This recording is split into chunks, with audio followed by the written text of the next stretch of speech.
எல்லாரும் சமம் தான், யாருக்கு யாரும் குறைந்தவர்கள் அல்ல. நம்ம இதை சொல்றோம், ஆனா அங்க இருக்கிறவங்க என்ன சொல்றான், நீங்க யாரு எங்களுக்கு சமம் கிடையாது, நீங்க வேற நான் வேற. தலைவர் என்ன சொல்றாரு, ஒரே இனம் ஒரே ரத்தம் சொன்னார். எல்லாரோட உடம்புல ஓடுறதும் அந்த குருதி ஒரே கலர் தான், சிவப்பு தான், கரெக்ட் தானே? அதை தாண்டி ஆனா இதே மேல் ஜாதி கீழ் ஜாதி என்று பார்க்காமல் யாருக்கா அடிபட்டு போச்சுன்னா டாக்டர் முதல்ல என்ன போன் பண்ணுவாரு, இந்த A1B பாசிட்டிவ் ரத்தம் வேணும்னு கேட்கிறப்போ அன்னைக்கெல்லாம் ஜாதி பார்க்க மாட்டீங்க, அன்னைக்கு மொழி பார்க்க மாட்டீங்க, அன்னைக்கு உயர்ந்தவர் தாழ்ந்தவர் என்பதெல்லாம் பார்க்க மாட்டீங்க. எந்த ரத்தமா இருந்தாலும் பரவாயில்ல, உயிரை காப்பாற்றுவதற்கு ரத்தம் என்று சொன்ன உடனே முதல் முறையாக ஓடோடி கொடுப்பவன் யார் என்று சொன்னால் நம்முடைய தாழ்த்தப்பட்ட சமுதாயத்தில் இருக்கின்ற நம்முடைய மக்கள் தான் செய்வாங்க அந்த வேலையை. அன்னைக்கு உங்களுக்கு தெரியாது, ஆனா இன்னைக்கு உங்களுக்கு எல்லாமே வித்தியாசமா தெரியும்.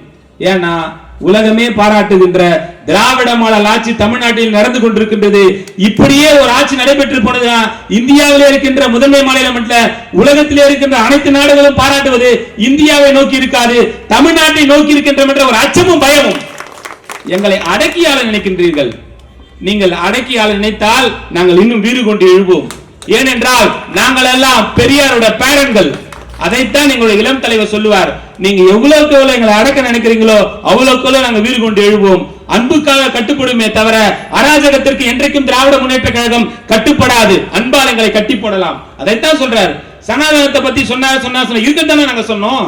நாங்க என்ன சொன்னோம், புதுசா ஒண்ணும் சொல்லலையே. அப்படி சனாதனத்தை பற்றி பேசும்போது இந்தியாவிலே வட மாநிலத்திலிருந்து பல எதிர்ப்பு குரல்கள் வந்த போது கூட நம்முடைய இளம் தலைவர் என்ன சொன்னார், நான் சொன்ன கருத்துல எப்போதும் பின்வாங்க மாட்டேன், நான் சனாதனத்தை என்றும் எதிர்ப்பேன் என்று சொன்னார். எதற்காக சொன்னார்? உண்மைதானே. நீங்கள் எங்க சார் பிரிச்சு பாக்குறீங்க? அதையும் தாண்டி சொல்ல போனா நாங்க எங்களுக்கு என்ன வேணும்ன்றத நாங்க முடிவு பண்ணணும்.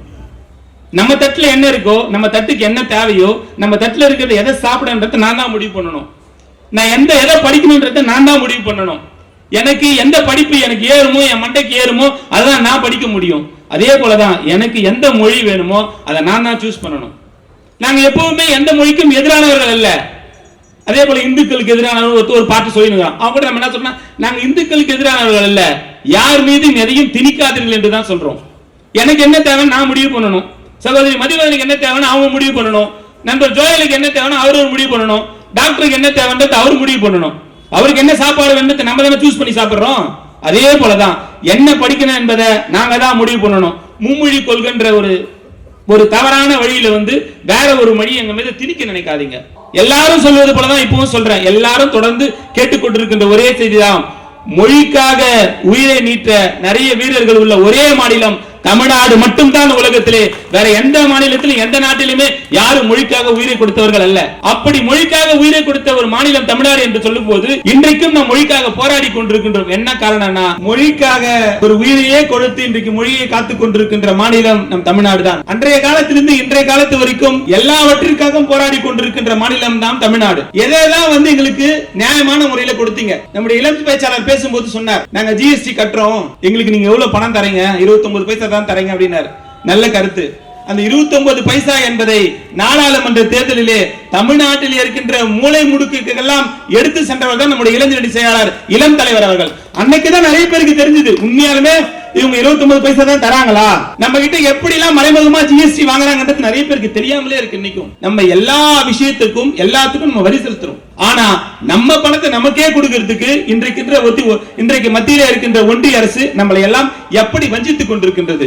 ஆனால் அடித்தட்டு மக்கள் எந்த விதமான கஷ்டமும் படக்கூடாது, துயரப்படக்கூடாது என்பதற்காக பல வகைகளே இந்த அரசை சிரமப்பட்டு நடத்தினாலும் கூட இன்றைக்கு மக்களே போற்றுகின்ற, உலகம் போற்றுகின்ற ஒரு சிறந்ததொரு நல்லாட்சி இன்றைக்கு தமிழ்நாட்டில் நடந்து கொண்டிருக்கின்றது. நீங்க எந்த வகையில எங்களை வஞ்சிச்சாலும் நாங்க எங்க மக்களை காப்பதற்கு எங்களுக்கு தெரியும். தலைவர் சொன்னார், நாங்கள் எப்போதும் உங்களிடத்தில் படிந்து போக மாட்டோம், எங்கள் உரிமையை தான் கேட்கிறோம். உரிமைக்காக குரல் கொடுக்கின்ற இயக்கம் திராவிட முன்னேற்ற கழகம் என்பதை அவ்வப்போது நம்முடைய ஒன்றிய அரசுக்கு நம்முடைய கழக தலைவர்கள் எடுத்துரைத்துக் கொண்டிருக்கின்றார். ஆனால் எதையும் செவி சாய்க்காமல் செவடங்கான ஊர்ல சங்கு போல எப்பவும் நாங்க செய்யறதுதான் செய்வோம். நாங்க அதை பத்தி எல்லாம் கவலை இல்லை. அவங்களுக்கு என்ன கோவனாக்கா, மோடி 4 தடவை போயிட்டார் நாடாளுமன்ற தேர்தலுக்கு, அமித்ஷா போயிட்டார், எல்லாரும் ஆடு குட்டி சுத்தி பார்த்துருச்சு. எல்லாம் முடிஞ்சதுக்கு அப்புறமும் என்ன நினைச்சாங்கனாக்கா, தமிழ்நாட்டில் எப்படி இருந்தாலும் ஒரு 4 எம்பியாவது நம்ம ஜெயிச்சுன்னு நினைச்சாங்க. ஆனா கடைசியில அவங்களுக்கு 0 தான் கிடைச்சது.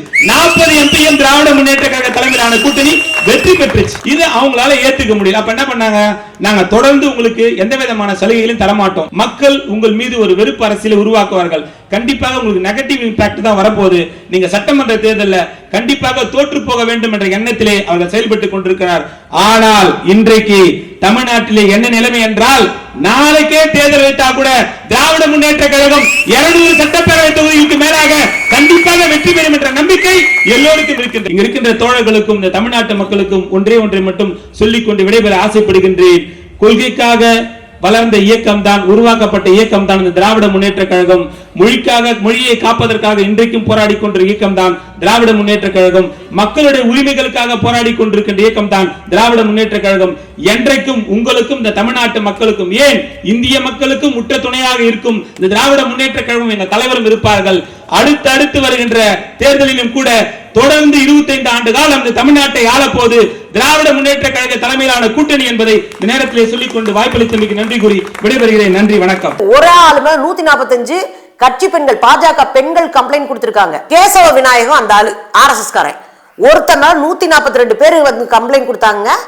இவங்க பேசுறாங்க பேச்சு. அப்புறம் ஒருத்தன் வந்து பூஜை ரூம்ல உட்காந்துட்டு என்னமோ பண்ணிட்டு இருந்தானே. இந்த கும்பல்லாம் பாலியல் சுரண்டலை பத்தி பேசலாமா? இந்தியா முழுதும் பாலியல் சுரண்டலை பக்காவா பண்ணிட்டு இருக்கிற கேடுகட்ட ஒரு கட்சி இந்த கும்பல்.